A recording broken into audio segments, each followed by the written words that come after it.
que não, nós vamos na parte 2 da aula 11.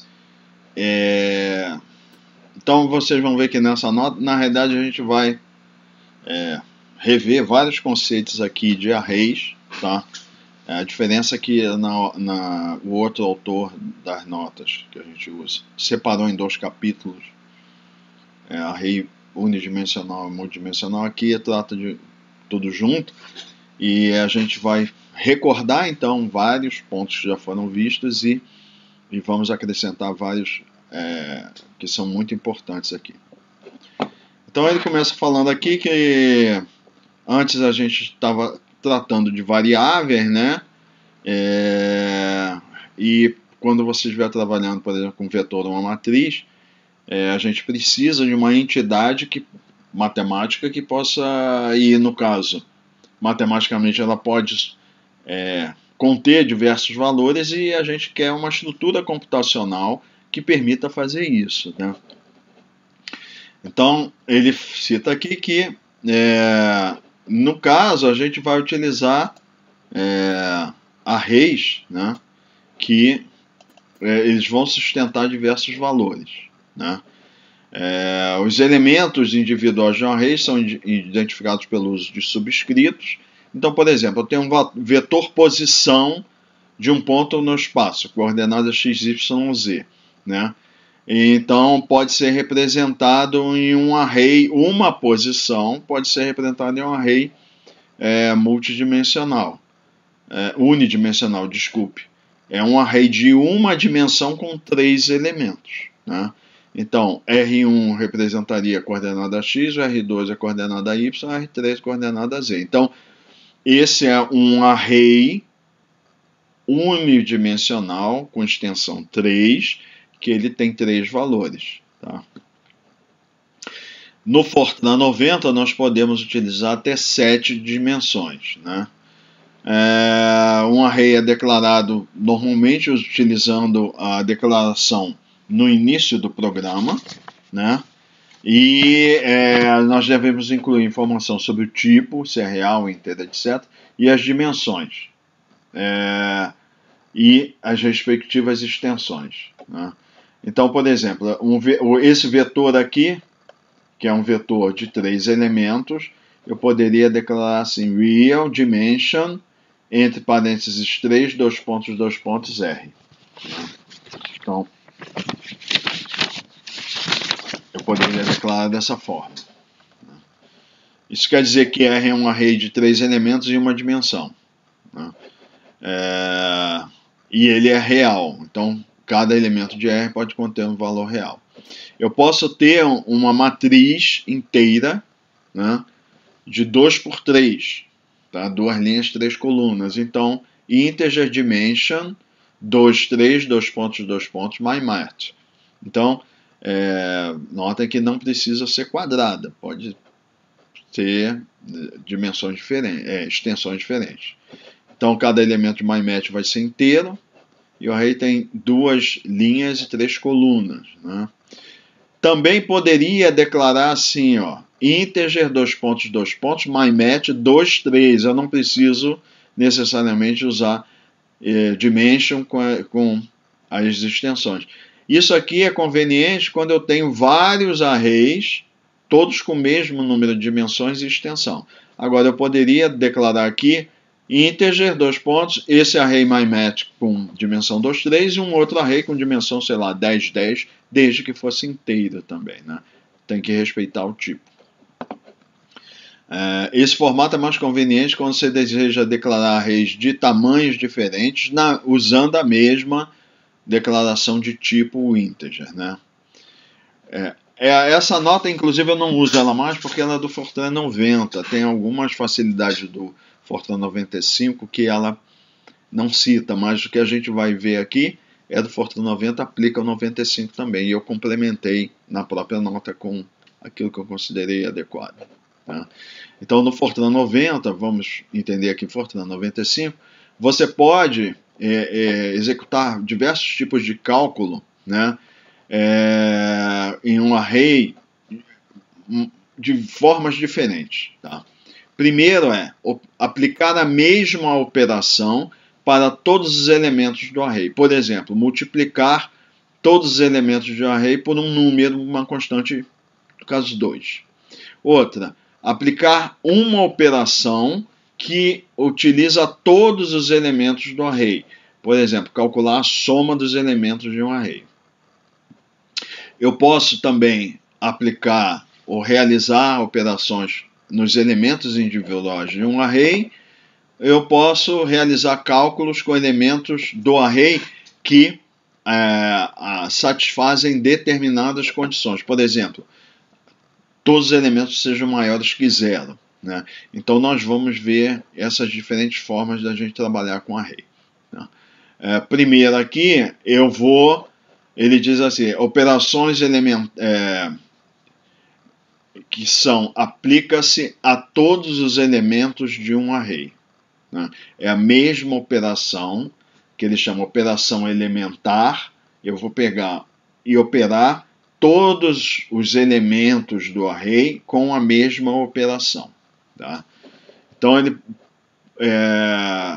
vai ser possível calcular, executar cálculos em todos os elementos de um array de uma só vez, utilizando essas operações elementares para o array inteiro.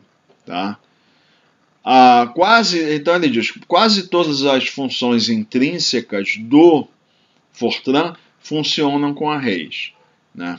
Então vamos considerar que A e B são dois arrays com o mesmo formato.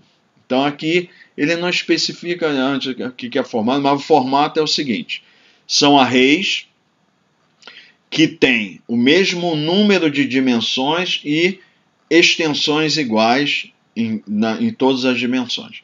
Ou seja, um array é 10 por 10, o outro é 10 por 10. Se um array A for, nesse caso aqui, é um array de uma dimensão de tamanho 20, o B tem que ser do tamanho 20. Essas operações aqui que ele vai mostrar é só arrays que têm o mesmo formato.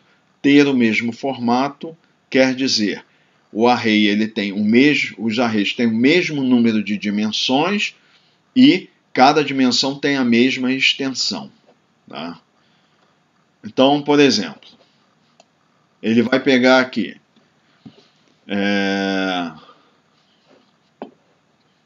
aqui a declaração e aqui o resultado para cada elemento do array B. Então, por exemplo, a operação aqui é B igual a A mais 2. Então, o que é isso? O que ele vai fazer é pegar cada elemento do array A, somar o valor 2 e armazenar na posição correspondente do array B. Então ele vai pegar, por exemplo, o array A é um array unidimensional de 10 elementos. O array B tem que ser também unidimensional de 10 elementos. Aí ele vai pegar o elemento 1 de A, somar 2 e armazenar ou atribuir ao elemento 1 de B. Vai pegar o valor do elemento 2 de A, somar 2 e atribuir no elemento 2 do array B. Então, assim, tem que ser as posições correspondentes. Então, o que ele vai fazer? Vai pegar e realizar em cada elemento de A mesma operação e armazenar um resultado na posição correspondente de B. Por isso que chama operações elementares para o array inteiro. Realiza a mesma operação todos os elementos. Outra aqui, B igual a A menos 2. Então ele vai pegar cada elemento de A, diminuir 2 e colocar na posição correspondente de B. B igual a A vezes 2. Então ele vai pegar cada elemento de A, multiplicar por 2 e colocar na posição correspondente de B. B igual a vezes C. Então, neste caso, o array C tem que ter também o mesmo formato, ou seja, mesmo número de dimensões e mesmas extensões do array A e do array B. Cuidado aqui, ó, que A vezes C não é a multiplicação de matrizes, por exemplo. Não é. Tá? O que ele está fazendo assim, pega o elemento, por exemplo, A1, multiplica para o elemento C1 e atribui ao valor ao B1. Pega o elemento A2, multiplica por C2 e atribui a B2. Pega o elemento A, posição 3, multiplica pelo elemento de C, posição 3, e atribui a B3. Se forem todos arrays, por exemplo, unidimensionais. Então, é elemento a elemento. O correspondente elemento de A é multiplicado pelo correspondente elemento de C e armazenado na posição de cada elemento correspondente de B. Tá? B igual a A dividido por C, a mesma coisa. Pega o elemento de A, divide pelo valor do elemento correspondente de C e armazena na posição do elemento correspondente de B. Ou seja, pegaria A índice 1, divide por C índice 1 e armazena em B índice 1. Pega A, por exemplo, índice 100, divide por C índice 100 e armazena em B índice 100. Então, é elemento a elemento. Por exemplo, B igual a A elevado a N.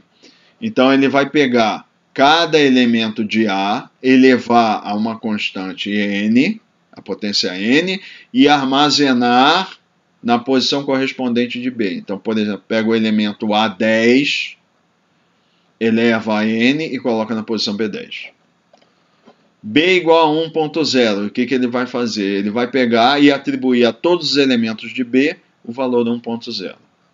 B igual a A, ele vai pegar cada elemento de A e atribuir a posição correspondente de B. Então, ele vai igualar os dois arrays.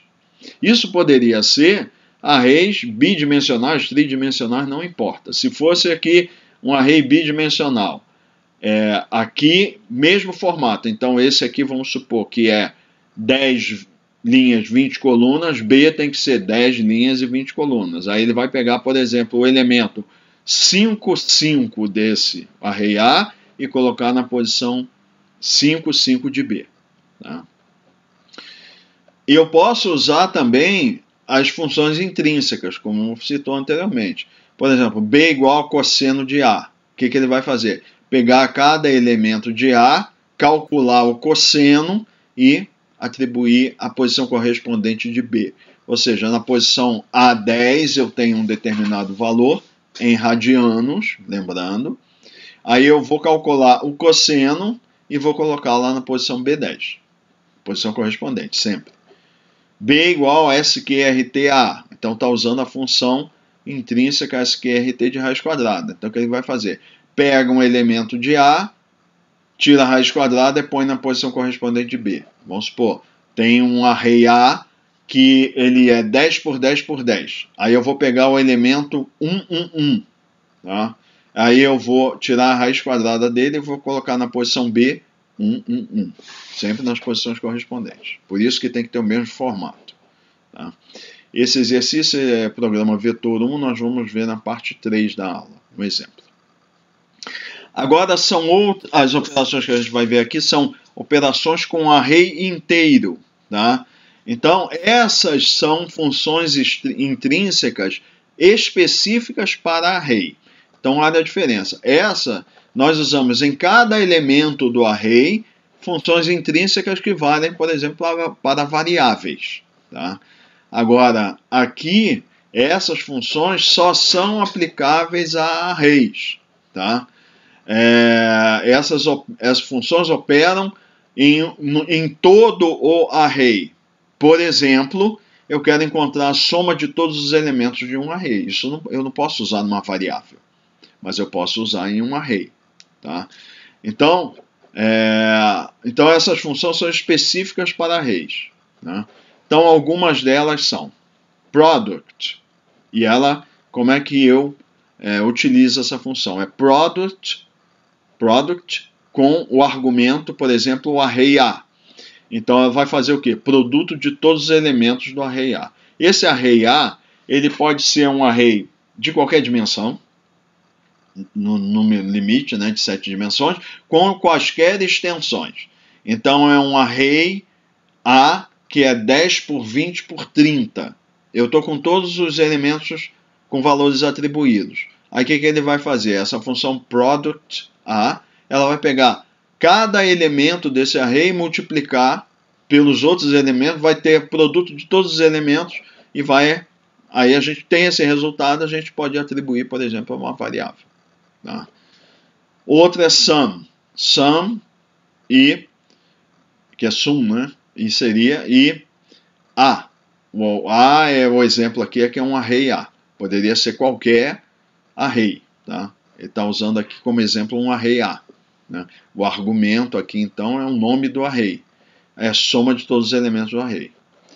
Dot product. Essa daqui só vai, no caso, funcionar se V1 e V2 forem arrays unidimensionais, que ele chama de vetores. Então, como é que eu faço o produto escalar? Eu vou pegar o array A, e aí eu vou multiplicar o array V1, por exemplo, e pego o elemento 1 de V1, multiplico pelo elemento 1 de V2, aí eu vou pegar o elemento 2 de V1, multiplicar pelo 2 de V2, elemento 3 de V1, vezes 3 de V2, vou somar todos esses produtos e eu vou ter o produto escalar, que é o dot product.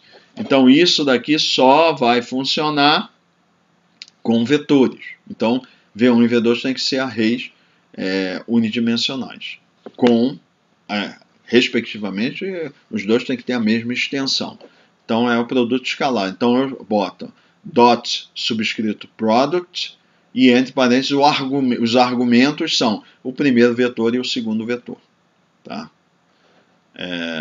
Isso daqui eu poderia ter um loop que vai pegando os índices, por exemplo, e, vamos supor, o array V1 e V2 tem 10 elementos, eu vou lá e pego um loop que vai pegar i igual a 1 até 10, e aí eu vou pegar V1i, que multiplicar por V2i, e um somador que vai somando, acumulando esses valores e teria o produto escalar. Qualquer uma dessas operações intrínsecas aí eu poderia fazer explicitamente por loop. Só que aqui vai muito mais rápido do que você correr o loop.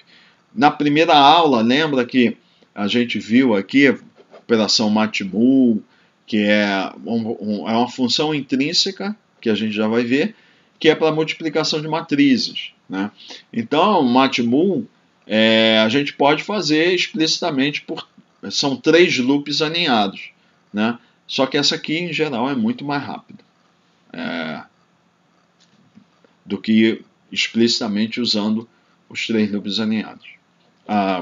Essa função de produto escalar também. Tá? Matmul, então ela vai multiplicar duas matrizes conformes A e B.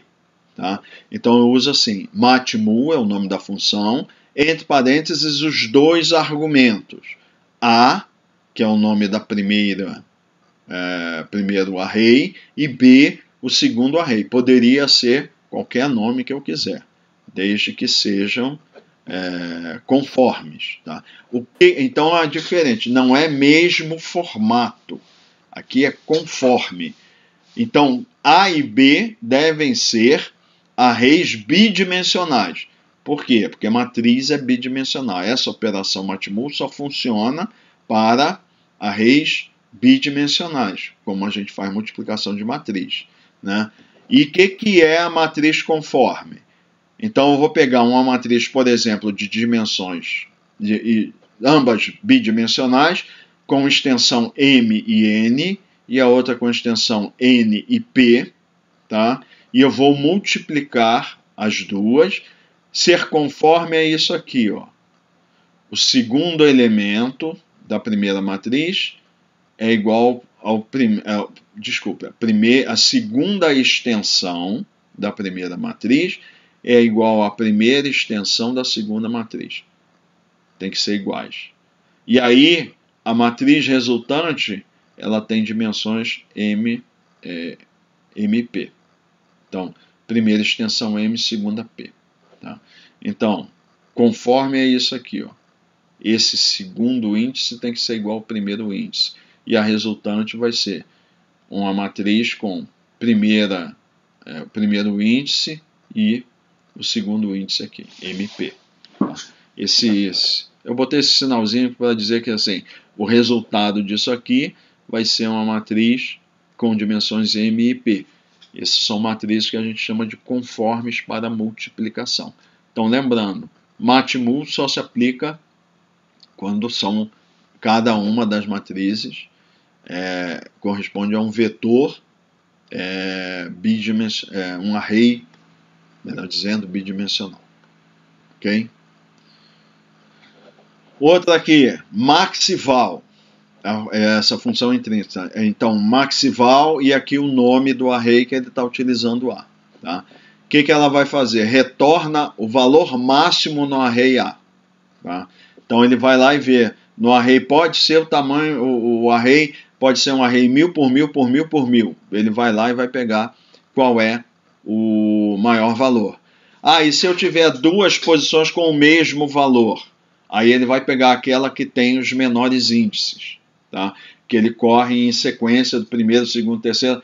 Aquele que ele encontra primeiro, o menor valor, o maior valor, ele compara com o outro e vai te dar o valor que corresponde ao primeiro que ele encontrou. Tá? Minval é análogo, só que agora é para obter um menor valor. Então é minval argumento A. Então ele vai obter, retorna o menor valor do array A. Tá?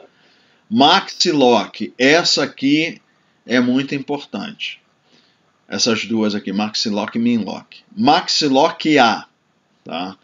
Ela vai retornar a posição em que eu tenho o maior valor. Então, maxival me dá o maior valor. Maxiloc me dá a posição onde está o maior valor. Então, o resultado dessa operação, vamos supor que eu tenho um array bidimensional. Então, cada posição, cada elemento é identificado por dois índices. Então, ele vai ter, por exemplo, o elemento que tem o maior valor está na posição 3, 5. Tá? Então, é um array de duas dimensões, está na linha 3, coluna 5. Então, o resultado é 3, 5. Tá? E isso é o quê? 3, 5 são dois números, e isso daí é o quê? Isso é, eu posso entender isso como sendo um elemento de um array. Tá? Um array que é unidimensional com extensão 2. É meio confuso no começo, mas é assim que funciona. Isso é muito útil. Então, olha só. Lembra aqui. Lembra que ele começa lá no comecinho dessa nota, ele fala aqui, ó, eu posso pegar a posição de um vetor no espaço, é um array unidimensional com extensão 3. 3 posições. Imagina aqui que eu tenho uma matriz, então são duas posições, x e y. Então eu vou ter o quê? Um array unidimensional com com extensão 2. Então ele vai poder ter dois elementos. Né? Então, esta posição ela vai ser correspondente à localização, ela vai ser expressa por dois números. E esses dois números, eles são elementos de um array de dimensão 1 e extensão 2. Tá? Nós vamos ver na parte 3, um exemplo vai ficar mais claro. Então, o resultado da operação maxiloc, ela tem que ser armazenada em um array. Então, por exemplo, maxival, eu posso ler qual é o maior valor de um array, é um escalar, aí eu armazeno em uma variável, se eu quiser. Tá? Agora, maxiloc, o resultado é uma posição, que pode, em um array, por exemplo, tridimensional, ela vai ser representada por 3 valores. Então, eu tenho que armazenar isso em um array unidimensional com extensão 3. Tá? Porque tem que ter espaço para receber 3 valores. Tá? E se for um array unidimensional? Se for um array unidimensional, a posição onde está o maior valor, a localização do maior valor, maxloc, vai ser indicada por um valor só, um número. Só que é um array de um elemento e uma dimensão que recebe esse valor. Então, toda vez que eu estiver trabalhando com localização, o resultado será sempre um array. Mesmo que o array seja unidimensional, essa localização ela vai ter que ser armazenada em uma posição de um array.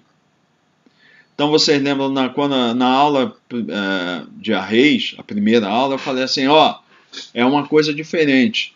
Em programação, um escalar é diferente de um vetor de dimensão 1 e extensão 1, por causa disso. Tá? Então, para armazenar a posição do valor máximo, mínimo lá, qualquer, de um array unidimensional, isso tem que ser armazenado em um array de dimensão 1 e extensão 1, porque é um número só que eu preciso guardar. Tá? Minloc. Então a função minloc e o argumento é o nome do array. Então é o array com as localizações do valor mínimo do array A. Então, por exemplo, se eu tiver um array de duas dimensões, uma matriz, eu vou ver, onde é que está o menor valor? Está na posição, sei lá, 7, 8. 7, 8. Então são dois valores. Isso eu posso armazenar em um array unidimensional com extensão 2. Ok? Então, eu botei essa observação aqui. Se o array for unidimensional, né, o resultado será gravado ou registrado em um array de dimensão 1 com extensão igual a 1, ou seja, apenas um elemento. Se o array for de duas dimensões, vai ser em um array de dimensão 1 e extensão 2. Se for um array que eu estou verificando a posição, um array de 3 dimensões. Então o resultado vai ser armazenado em um array de dimensão 1 e extensão 3, e assim sucessivamente. Ok? Depois esse exemplo aqui, vetor 2, nós vamos ver na próxima, na parte 3. Tá? E agora nós vamos ver um outro elemento, outra funcionalidade que é muito importante também, que é trabalhar com subseção de array. Tá? Então, se você desejar trabalhar com um único elemento do array, a gente se refere a ele especificamente. Então, por exemplo, eu tenho 3 elementos de um vetor vect1, então é um vetor unidimensional com 3 elementos. Então ele vai ter vect1, vect2 e vect3. São os 3 índices que eu vou ter. Tá? Então imagina aqui, vamos voltar lá ao início. Esse é um vetor, né, R, que contém 3 elementos em uma dimensão. Esse aqui é o R1, R2 e R3. Tá?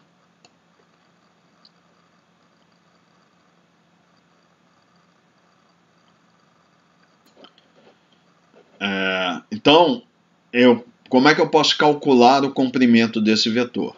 O que é o comprimento de um vetor?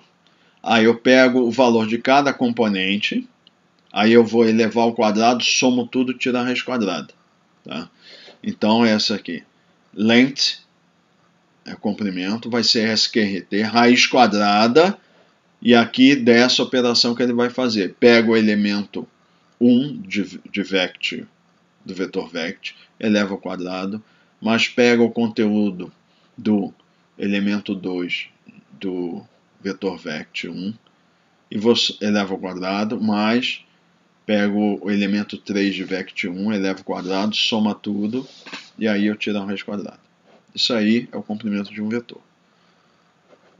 Então, quando você estiver trabalhando com arrays multidimensionais, é importante saber qual subscrito você está se referindo em qual dimensão, para qual dimensão. Por exemplo, se você multiplicar duas matrizes, tá? Então, o padrão de elementos de uma matriz 2 por 3, por exemplo, matriz MyMatch, quer dizer, são duas linhas e três colunas. Ó. Linha 1, ó, primeiro elemento, linha 1, 1, 1, 2, 2, 2. Coluna, segundo elemento, 1, 1, 2, 2, 3, 3. Então, aqui em cima o elemento vai ser MyMatch 1, 1 e esse aqui vai ser MyMatch 2, 3. Isso é arbitrário. Se eu quiser considerar que é de baixo para cima, eu posso considerar, desde que eu saiba, mantenha a consistência. Ok? Então, em geral, vocês vão ver essa estrutura sendo colocada. Colocando a origem como se fosse no canto superior esquerdo e aumentando para cá, aumentando para cá. Mas isso é arbitrário, desde que você mantenha a consistência. É isso que ele está falando aqui, ó. Você tem que saber o padrão de distribuição dos elementos como você está fazendo. A numeração tem que ser consistente. Tá? Note que o elemento a numeração dos elementos começa do valor default 1, que não é 0. É possível eu atribuir um valor diferente aos limites do subscrito, como a gente já viu, para identificar os elementos do array. Por exemplo, no caso acima, é um array inteiro 2 por 3, eu poderia ter declarado dessa forma aqui. Integer dimension 0, 2.1, vírgula, menos 1, 2.1. Com esse nome MyMatrix aqui. Então, olha só. Eu vou ter linhas 0 e 1. Duas linhas. Colunas. Eu vou ter a coluna menos 1, 0 e 1. Duas linhas e três colunas. Tem o mesmo formato do outro array, esse aqui de cima. Só que a numeração, olha aqui, ele diz, tem o mesmo formato 2 por 3, mas os subscritos foram modificados. Aqui ela começava em 1, né, para cá e 1 para cá. Agora ele começa, ó, nas linhas são 0 e 1, e as colunas começam menos 1, 0 e 1. Tá? Então, ó, a visualização desses elementos é assim. Então tem o mesmo formato. O número de elementos é igual, mas a gente diz que as extensões são diferentes, porque o número inicial e o número final são diferentes. Tá? Então, tem que ter cuidado. Se eu estiver trabalhando com arrays com numerações diferentes, evite isso sempre que puder. Eu já tive problemas já em programas que eu fiz e eu procurei nunca mais fazer isso. Tá?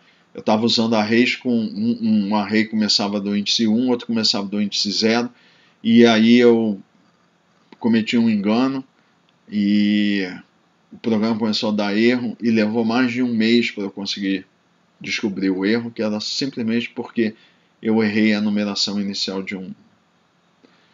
Eu errei não, eu deliberadamente fiz, comecei um de 0 e o outro de 1, mas eu tentei no meio do programa, esqueci isso, não prestei atenção e estava acessando os elementos errados.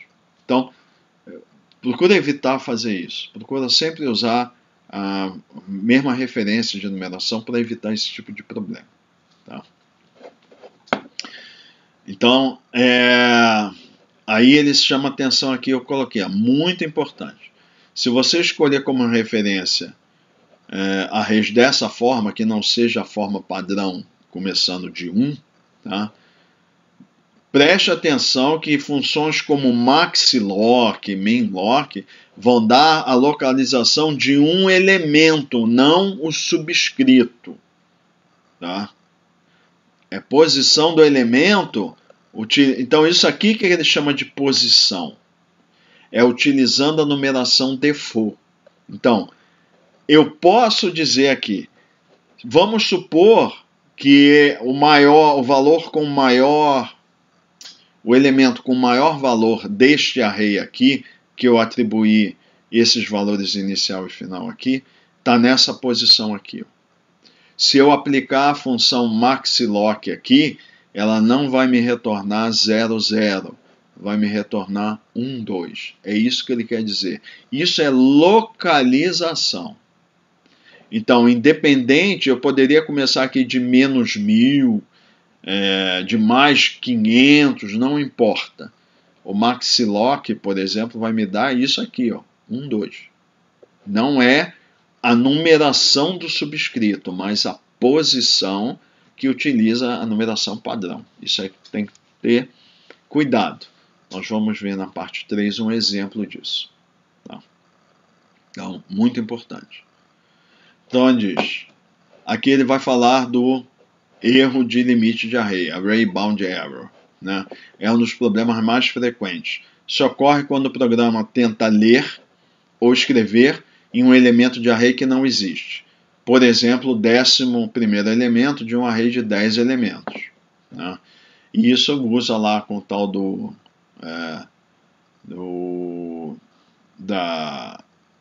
da compilação, a gente liga lá o controle de limite de erro, de limite de array.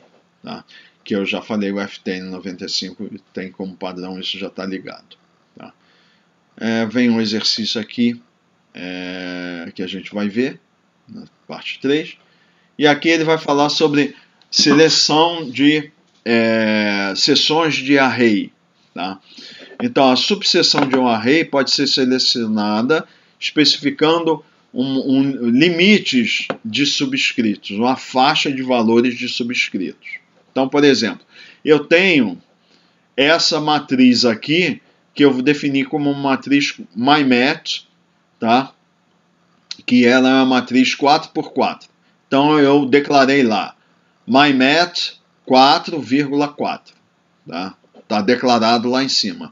Aí, agora, eu quero fazer referência só a uma parte dessa matriz, desse array, que é a parte que está entre as linhas 1 a 2 e entre as colunas 2 a 3. Então, essa aqui é a minha matriz original MyMatch. 4 linhas e 4 colunas, por exemplo. Aí eu quero 1, 2, eu vou pegar a parte da linha 1 e 2, então só essa linha 1 e 2, e colunas 2, 3, então a coluna 2 e coluna 3. Então isso aqui é uma subseção do array. Então, MyMatch 1, 2.2, 2, 2.3, eu estou fazendo referência a uma subseção de MyMatch que foi declarada 4x4. Tá? Então eu poderia, por exemplo, usar a função eu quero encontrar lá a soma dos elementos que só esses 4 elementos aqui da minha matriz. Então eu faria sum e o argumento para sum, ao invés de eu botar MyMatch, que seria pegar todos os elementos da matriz MyMatch, não, eu boto MyMatch 12,23. Aí ele vai calcular a soma só desses elementos aqui. Então eu estou fazendo referência a uma subseção do array. Tá? Então ele diz, se um dos limites não for citado, né, o limite inferior ou superior do array vai ser utilizado como default. Então, por exemplo, exemplos válidos de subseção.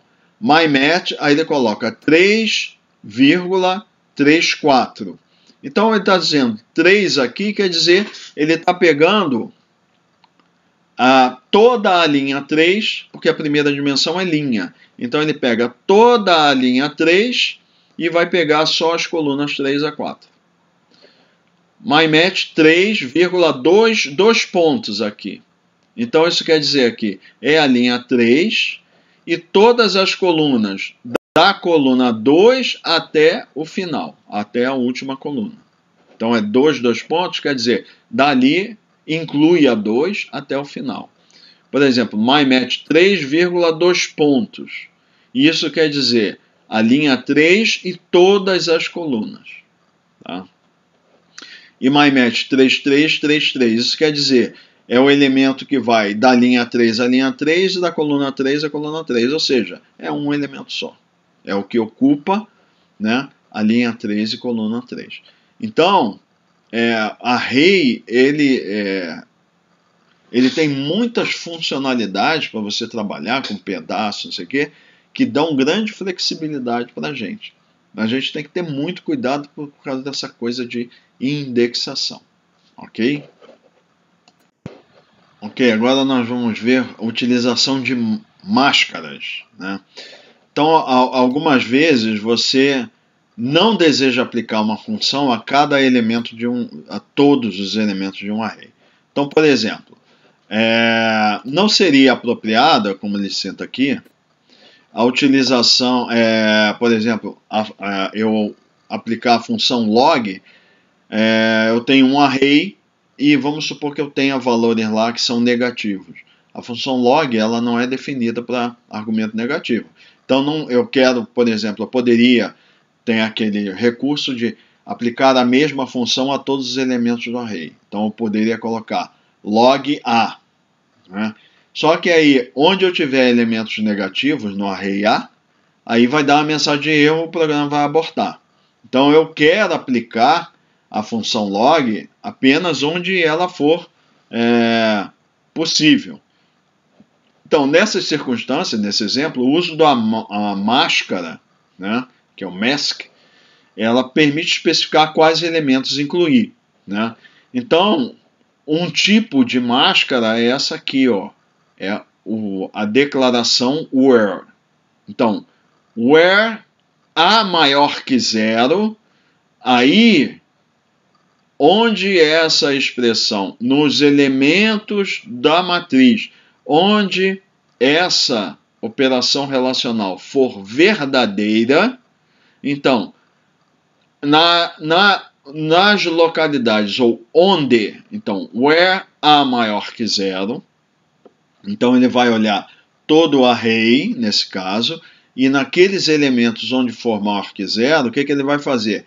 Em um array B que é do mesmo formato que A, ele vai pegar na posição de A, do array A, que satisfaça essa condição A maior que zero, ele vai pegar, vai calcular log e vai colocar na condição correspondente de B. Por exemplo, então, o array A é um array unidimensional de 10 elementos. Aí ele vai pegar o elemento A1, verificar, é maior que zero? É. Aí então ele vai calcular log de A1 e colocar na posição B1. Aí ele vai lá, na A2 é maior que zero? É. Vai calcular o log de A2 e vai colocar em B2. A3 é maior que zero? Não. Aí ele não faz nada. A4 é maior que zero? Não. Ele não faz nada. A5 é maior que zero? É. Aí ele vai lá, calcula o log de A5 e põe na posição B5. Tá? E assim sucessivamente. E são operações elementares, o que ele chama elemental, né? Elementares. Elemento a elemento ele vai fazendo, verificando e colocando na posição correspondente. Então, a declaração where é utilizada para realizar as operações no array apenas nos elementos onde uma certa condição lógica é satisfeita. No exemplo, então, o A e B são arrays de mesmo formato. No começo da declaração, então assim, onde A for maior que zero, gera uma máscara de localizações onde os elementos de A têm valores maiores que zero. Então a máscara identifica, elas vão aparecer só os valores que satisfazem, né? Essa máscara pode ser aplicada ao resto da declaração. Então, toda a declaração vai causar que a operação B igual a log de A seja realizada para todos os elementos de A que são maiores que zero. Agora, em todos os lugares em que, ou seja, todos os elementos de A que é zero ou menor que zero, a operação não é realizada e o elemento correspondente de B não é modificado. Então, só modifica um elemento de B nas posições onde satisfez posição correspondente do array A. Vamos supor, então, que o array B não foi inicializado. Eu declarei o array B. Aí eu opero isso aqui, ó.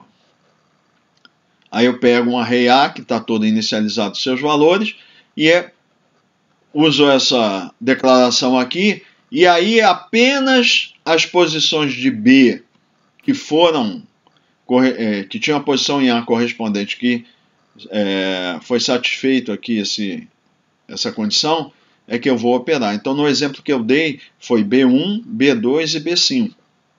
As outras posições estão todas vazias, não tem nenhum valor. Vamos supor agora que eu quiser mandasse imprimir todos os elementos de B e aparecer uma mensagem de erro no FT95. Por quê? Porque o elemento B4, por exemplo, não foi inicializado. Aí, não tendo sido inicializado, né, o que vai acontecer é que ao tentar imprimir, ele vai dar uma mensagem de erro. Então, por isso é que muitas vezes é interessante a gente inicializa um vetor e depois a gente opera e a gente depois executa aquilo que a gente quer fazer. Vamos supor que eu poderia fazer. Pego o vetor B, inicializo com um valor tipo menos 9,9, todo vetor B. Aí eu aplico essa declaração aqui. Aí aquelas posições de B em que a condição é satisfeita em A vão ser substituídas pelos valores do logaritmo do elemento de A. Quando eu imprimir, aí eu vou saber que onde está menos 9,9, então, por exemplo, é onde foi colocado o valor correto do logaritmo. Eu poderia colocar qualquer valor que eu quisesse, né? Menos 99,99, por exemplo, só para diferenciar. E onde fosse diferente desse valor é que eu consegui realizar a operação. Então, por isso que às vezes é importante a gente inicializar, porque se você quiser fazer alguma coisa com array e esqueceu de inicializar, pode dar mensagem de erro. E se for o GFortran, ele pode carregar um zero lá, um número aleatório, e você não vai saber. Tá? Então, essa condição A maior que zero, que forma o núcleo, né, desse exemplo, é uma expressão lógica, né? É porque ele fala isso que nessa nota aqui, ele começa falando de array primeiro, depois ele vai para as expressões lógicas. Isso a gente já viu. Tá? Então, aqui eu ponho uma observação. Isso daqui, o Fortran 90 só tinha o where. Tá? Essa estrutura where aqui, ela foi introduzida no Fortran 95, tá? Em que essa estrutura where eu posso colocar mais de uma opção. Tá? Então, vamos supor, eu ponho where e uma expressão de máscara 1, tá? E aqui o que tem que fazer. Aí ponho elsewhere, parece com o if, else if, and if. Tá? Então, where, uma expressão de máscara, um conjunto de declarações ou comandos, que eu chamo de bloco 1.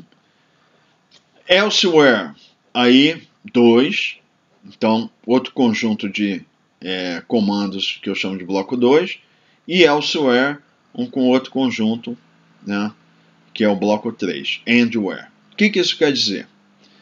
O que está aqui no bloco 1 será satisfeito apenas se a condição aqui for verdadeira. O que satisfizer isso aqui de verdadeiro, executa o bloco 1. Se essa condição não for satisfeita, ele pula para a condição 2, que é o elsewhere. Naquelas posições do array, onde o 1 for falso e o 2 for verdadeiro, vai executar o bloco 2. Tá? E se não for satisfeita a condição 1 nem a condição 2, então, nas outras posições, ele vai realizar o que está no bloco 3. Então, é o que está aqui. No bloco 1, onde a expressão 1 for, a expressão de máscara 1 for verdadeira, vai realizar o que está aqui. As do bloco 2 é onde essa expressão de máscara 1 é falsa e essa é verdadeira. E o terceiro, esses comandos vão ser executados onde não satisfaz em 1 e nem satisfaz em 2. Então, nesse caso aqui, vamos dar o exemplo. Eu ponho a condição de máscara, a expressão de máscara, A maior que zero. Então, nos elementos de A que seja maior que zero, faz isso aqui. Aí eu boto aqui, else é A menor que zero. Então, nas posições em que satisfaz os elementos de A menor que zero, faz isso aqui. E vamos supor qual é a terceira condição que sobrou. Eu usei A maior que zero, A menor que zero, o que sobrou é igual a zero. Então, nas que não for satisfeito nem maior que zero, nem menor que zero, vai executar o que está aqui.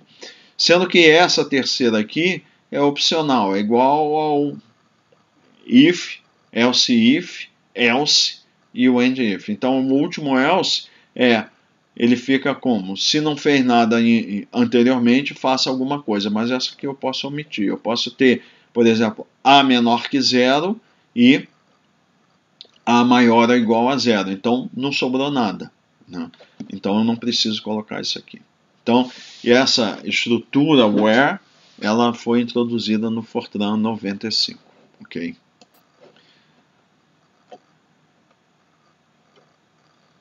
Então, vamos continuar. A maioria das funções intrínsecas para array podem utilizar uma máscara diretamente, né? Então, a gente vai ver aqui algumas funções desse tipo. Por exemplo, aqui, a função all, tá?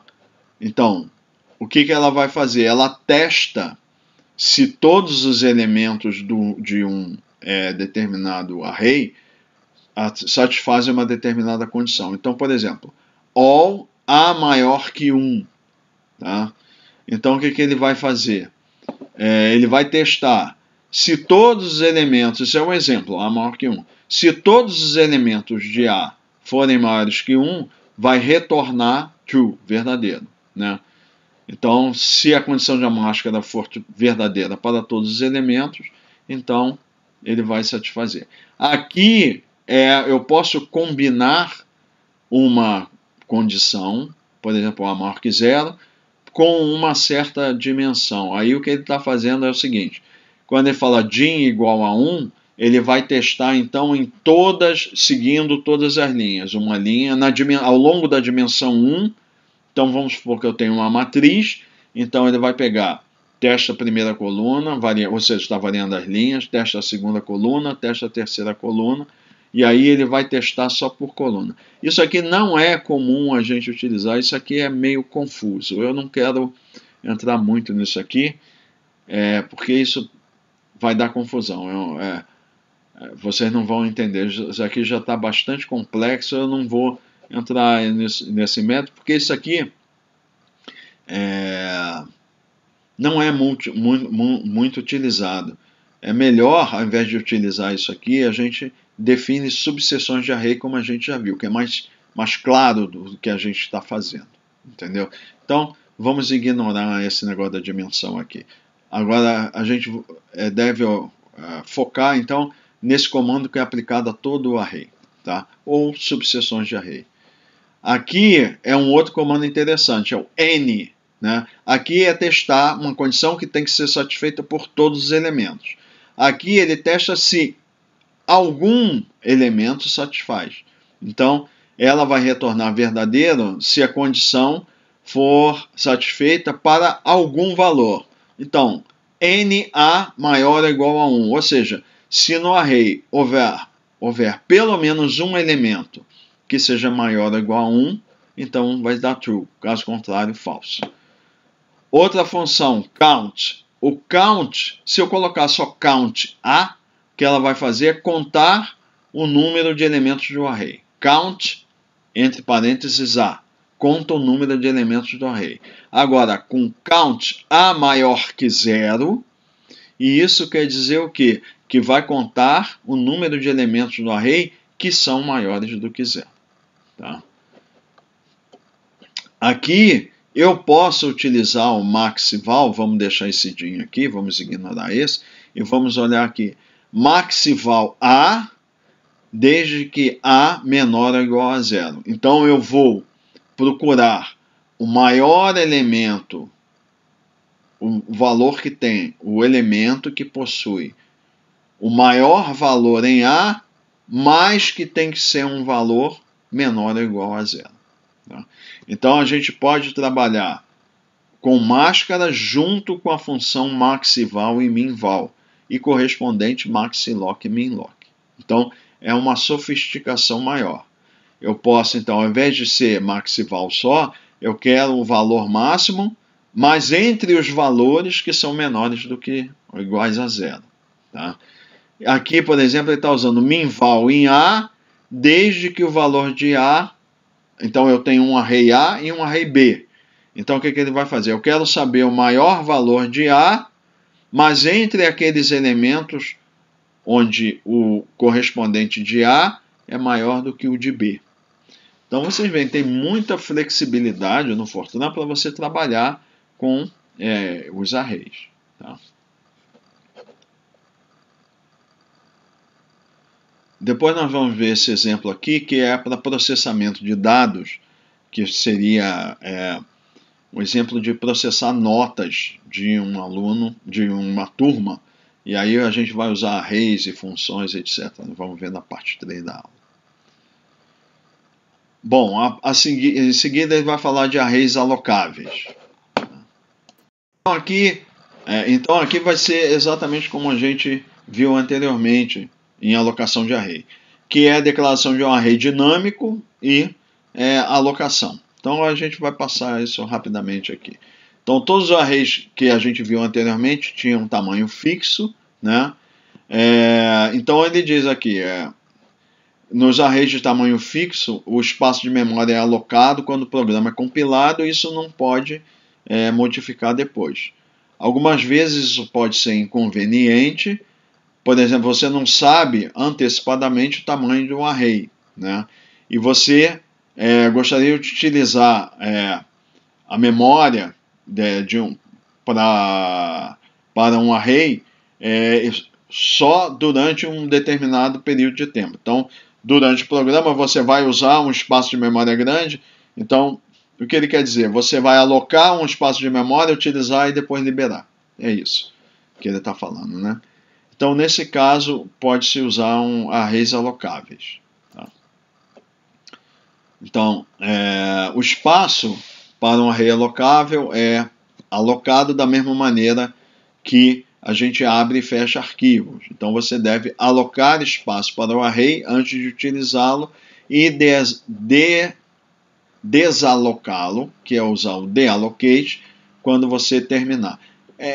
Como eu falei para vocês, só se você tiver uma limitação muito grande de memória é que a gente tem que ficar alocando e desalocando array. Mas hoje em dia as máquinas, com a disponibilidade de memória que tem, em geral não dá problema. A gente consegue alocar vários arrays grandes e trabalhar com eles todos. Mas se precisar, no meio do programa você pode alocar e desalocar quando não precisar mais de um array. Tá? Uma vez que o tamanho de um array alocável não é conhecido no início do programa, a declaração dimension, ela só diz o número de dimensões do array, mas não o tamanho, né? Então ele diz, o dois pontos é utilizado para indicar o número de dimensões. Então, por exemplo, ele quer declarar um array alocável de 2 dimensões. Então, real, dimension, dois pontos, vírgula, allocatable, dois pontos, myArray. Então, esse array myArray é um array alocável de 2 dimensões. Mais tarde no programa, em alguma posição, o tamanho do array vai ser calculado de alguma forma e o espaço para ele vai ser alocado, né? Então, o tamanho de cada dimensão tem que ser um inteiro, tá? Então, ele, por exemplo, coloca aqui read, asterisco, asterisco, idin1, idin2. Então, no caso, durante a execução, vai aparecer o comando read e eu vou entrar no teclado, eu vou entrar 2 números inteiros, que o primeiro corresponde à primeira extensão do array e o segundo vai corresponder à segunda extensão. E aí ele vai alocar o array myArray com idin1 e idin2, tá? Então, usando o allocate.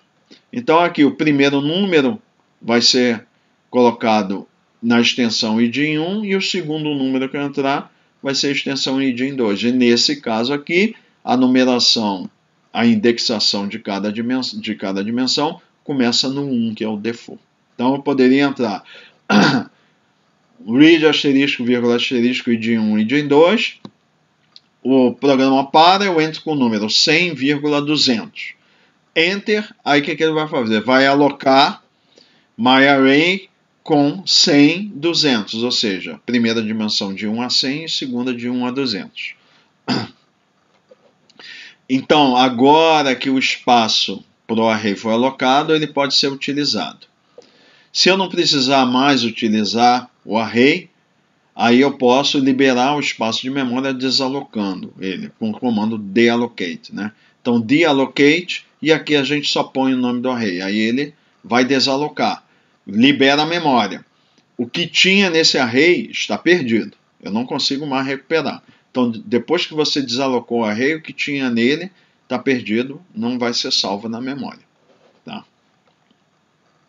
Então, aqui, ele tem algumas funções relacionadas com arrays alocáveis. Tá? Então, allocated, então é uma função de teste. Então, você pode usar para testar se você funcionou a alocação ou não de um array, você pode usar aquele stat que a gente viu na outra referência. E aqui é para testar se um array já foi alocado ou não. Então, você bota allocated myArray. Aí ela vai retornar true, verdadeiro, se o meu array myArray já tiver sido alocado. Caso contrário, é false. Tá? Shape. IDINs igual shape my array, né? Então o que ele vai fazer? Então a função é shape. Então o que ele declarou um array aqui que é o array DINs e que ele vai retornar os tamanhos de cada uma dimensão do array. Então vamos supor que o meu array ele seja um array unidimensional. Então DINs, isso daqui vai ter que ser um array que vai receber uma dimensão. Se o meu array for bidimensional, vão retornar dois números, um que é de uma dimensão, outro de outra dimensão. Então, esse array DINs aqui, ele tem que ser um array de extensão 2, dimensão 1. Tem que pegar dois números. E assim sucessivamente. Tá? Size. Então, retorna o número inteiro, que é o número total de elementos do array, ou no caso de uma dimensão especificada. Vamos deixar esse DIN aqui de lado e vamos olhar só isso aqui. Então, size, ele vai pegar o tamanho do array e vai ver quantos elementos tem. Então, vamos supor, é um array unidimensional de 10 elementos, retorna 10. Se é um array bidimensional 10 por 10, ele vai retornar o valor 10 vezes 10, 100.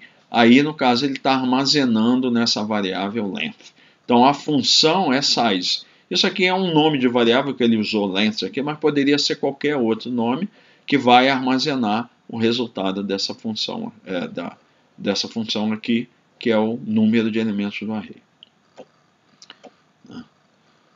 Aí aqui ele vai falar de uso de parâmetros, parametrização de tamanho de array. Não.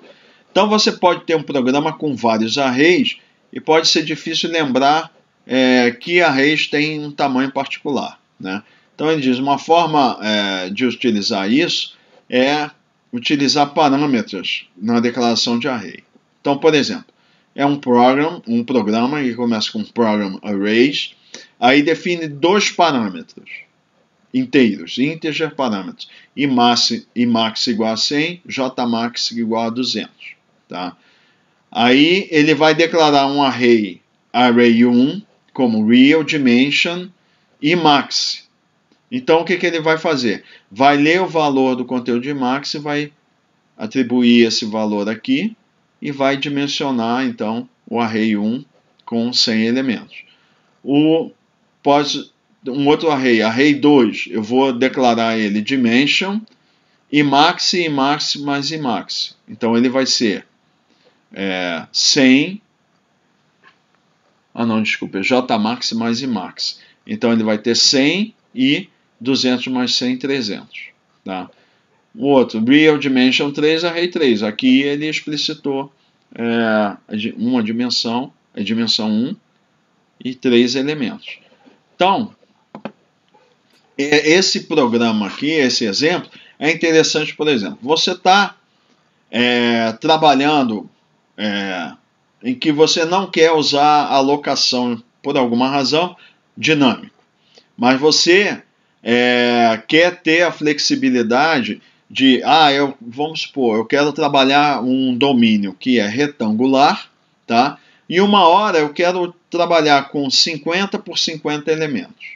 Então você vai lá no seu programa, aí você coloca aqui I igual a 50, J igual a 50. E aí você declara o array usando esses parâmetros aqui, e toda vez quaisquer outros arrays que você queira utilizar, você não precisa declarar dinamicamente, você pode declarar estaticamente, só que ao invés de você botar o número, você põe o nome da variável. E aí, quando você, por exemplo, for fazer um loop lá dentro do programa, em que você quer percorrer todos os elementos do array, você vai botar, por exemplo, do i igual a 1 até i max. Você não precisa dizer o número. E aí o que vai acontecer? Se você declarou aqui i max como 100, automaticamente, como é um parâmetro, o teu loop vai trabalhar lá de 1 até 100. Se você declarar o i max igual a 50, o teu loop vai trabalhar de 1 até 50. Isso facilita muito a vida da gente. Imagina que você tivesse que colocar lá, declarar o array tamanho 100, e toda vez que você tiver um loop que tiver que ler no array, você teria que pular do i igual a 1 até 100. Aí bota lá. Aí você, agora eu quero usar 150. Aí você teria que mudar todas as linhas de comando. Assim não. Você pega, define um parâmetro aqui e faz referência, todo o teu programa faz referência ao nome da variável que tem o parâmetro, não o valor. Quero trabalhar com array agora de 150. Você muda aqui e automaticamente tudo que faz referência ao nome da variável vai ser modificado para frente também. Então, isso facilita muito a vida da gente.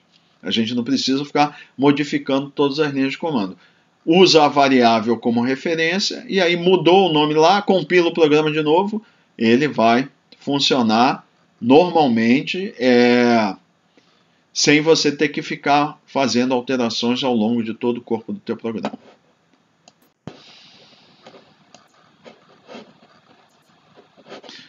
Ele faz a observação. Parâmetros não são variáveis, tá? Porque eles não podem ser modificados ao longo do programa, tá? E ele fala aqui, o valor do parâmetro é introduzido junto com a declaração, ou seja, ele é atribuído e inicializado junto com a declaração, como já tínhamos visto, né? Uma vez que tenha sido declarado, o parâmetro pode ser utilizado